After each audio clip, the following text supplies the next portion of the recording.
বিসমিল্লাহির রহমানির রহিম।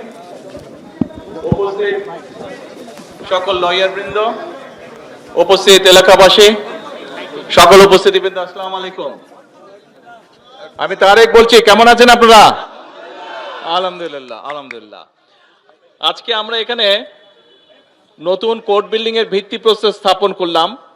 এর বাইরেও এই বিল্ডিং, যদিও এটি বারের নিজস্ব টাকা দিয়ে কাজ শুরু হচ্ছে, তারপরেও সরকারের পক্ষ থেকে আমরা বিল্ডিং এর কনস্ট্রাকশনের জন্য 15 লক্ষ টাকা দেওয়া হচ্ছে।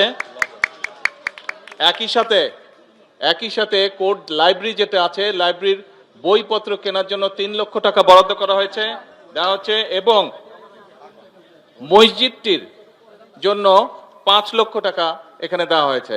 ইন টোটাল 23 লক্ষ টাকা এই কোর্ট বিল্ডিং এর বিভিন্ন কাজের জন্য আজকে হস্তান্তর করা হচ্ছে। আমি বাসি সাহেবের কাছে এই কাগজগুলো সবগুলো হস্তান্তর করছি। আমরা আশা করি ইনশাআল্লাহ দ্রুত এই কাজগুলো সম্পন্ন হবে।